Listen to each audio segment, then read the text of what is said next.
you want to know how to claim Robux in Please Donate on Roblox Mobile? In this tutorial, I'll show you step-by-step on both iPhone and Android. First, open the Roblox app and launch Please Donate. On the left side of the screen, you'll see icons that look like a shopping cart and a gift. Select the gift, and this will show any offline donations you've received.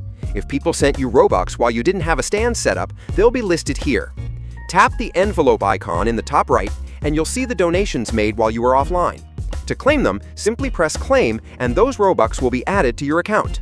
Now, if you don't see the Robux in your account after claiming, or you didn't have any donations to claim, you'll need to check your pending balance.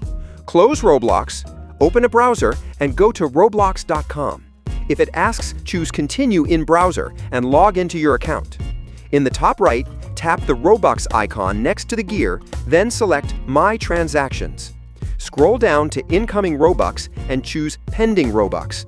If you just received a donation, it may not show up right away. Tap the little clock to see more details. Roblox usually takes a couple of days, sometimes up to a week, to approve donations and move them from pending into your balance. Once cleared, they'll appear in your total Robux and you'll be able to spend them. And that's it! Now you know how to claim Robux in Please Donate on Roblox Mobile. If this helped you out, leave a like and subscribe for more Roblox tutorials.